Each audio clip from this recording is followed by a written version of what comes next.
Joe, that must have been a difficult watch the last 20 minutes of that game.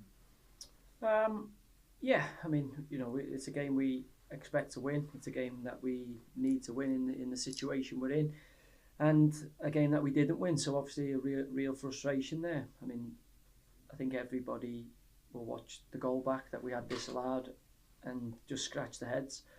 I've spoken in recent weeks about the officials. I text Mike Jones again Saturday after we had Trevor Kettle, who's, in my opinion, not physically in the shape to referee. He couldn't keep up with play, let the game slow down, and we lost that game 2-0, so I didn't speak about it in the press.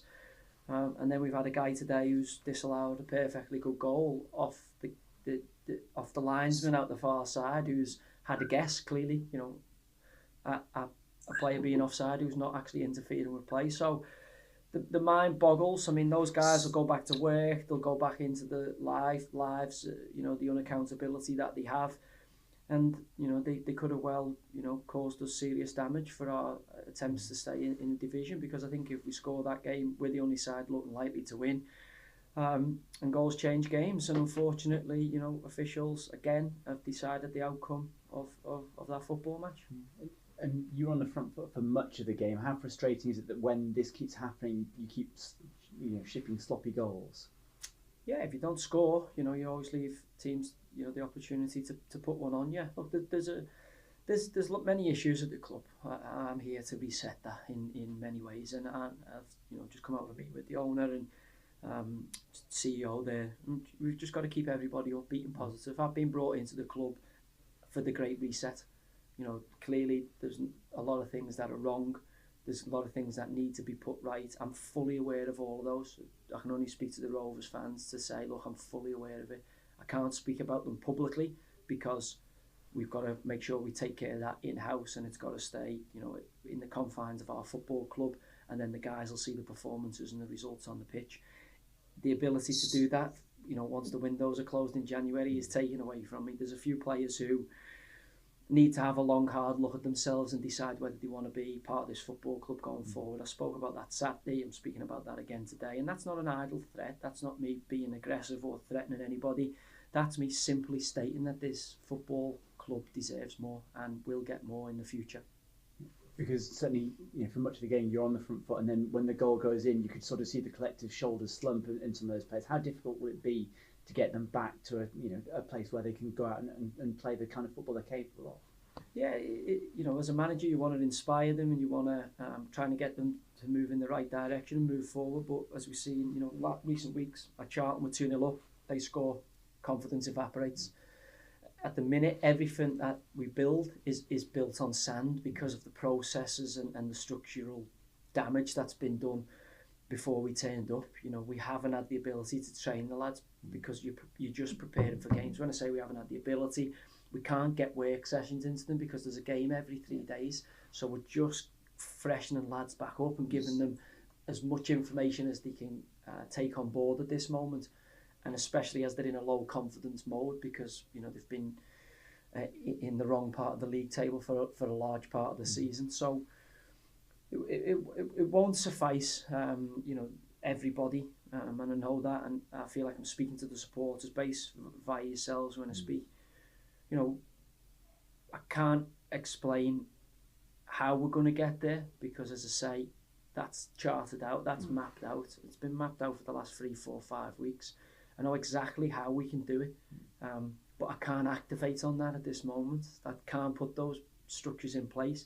All we can affect at the moment is the guys that we've got and the guys that take to the pitch. And as we're seeing, they're not in the best vein of confidence. They're low at this moment in time. That result, the referee's decision, you need the lady luck to go for you. You need that bounce. When you do score a legitimate goal, it's hard enough when you're struggling near the bottom if you score a legitimate goal and it's chalked out incorrectly to pick yourself up and go again. And then especially to add on that the sucker punch. So I can't discuss that match because that match was decided with the wrong call from an official. And again, I've been in the job a few weeks now. I keep saying the same thing. I'll text Mike again. They'll be, oh yeah, sorry, I'll get an apology at some point. But it doesn't help us as a football club. And again, do I feel sorry for the officials? I do. The part-time lads, they're guessing, they're playing at the game. And sometimes they're all right, but most of the time in League One, I'll level with you, they've been terrible. And if you speak to them, like Trevor Kettle, I speak to him Saturday, he books me. I got booked for saying to him, you need to get in shape to be able to keep up with play to referee a game correctly, and he booked me. I shouldn't have to be telling officials to get in shape to referee a professional game where lads' mortgages and livelihoods and supporters' dreams and hopes are on the line. But we do, and that's the absurdity of the English football pyramid at this moment. And just finally, as you sit here now with sort of games running out, how confident are you that you'll still be in League One for next season? Yeah, less confident than what I was before the game. I said to the guys, I felt we had to climb Everest. Said to the guys, I felt this was the start of our season tonight, and we had to get a positive result. We've got 9 games to go, 27 points to play for, and you know, on current trajectories, a great indicator of future performance is past performance. On current trajectories, you know, we're going to be pushing it very, very close to the wire. But whilst there's air in my body, whilst there's, you know, belief in my soul, I believe we can get the job done. And that tonight is a severe kick in the stomach and in the guts. But a champion's response is about how you get up off the canvas. So these lads have got Sunderland here Saturday, Lee Johnson in the stadium tonight, team chasing promotion. In our game, it's you're either the hunter or you're getting hunted.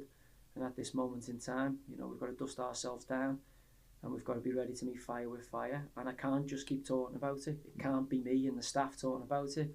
The players have got to show with fire action because they're fighting for their lives as a League One player and they're fighting for their lives at this football club because we're used to winning. I demand winning. I was a winner as a player.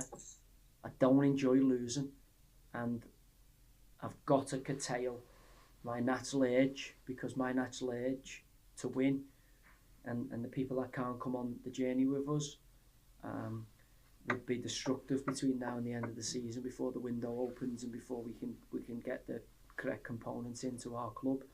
Between now and that happening, there's people here who are going to have to show me they want to be a part of what we're going to build here. There's some who are doing that, and there's some who need to get on doing that as quickly as they possibly can because they're starting to run out of trust with me, and they're starting to run out of trust probably over the last 36 games with the supporters. And we've got to make sure when them guys come back in that the team that takes to the pitch firstly can handle playing for Bristol Rovers, can handle the intensity that takes. Secondly, can handle the demand of winning and being used to coming every week to win. Whatever division in that is in, it's not really for me to decide, it's for the players to decide. But as I said earlier on, we're all in. I've come here to win, totally honour that just then. We've come here to reset this club, to get this club moving in the correct way. And I'm confident we'll do that because we've got the blueprint, we've got all the structures in place and the components that we need to recruit to bring in. There's no issue with that. It's just having the opportunity, and obviously the summer gives us a good chance. But again, lads who are going to want to come on that journey with me and with the coaching staff and with this club, they've got to start showing us now that they'll do anything, they'll do everything possible to come.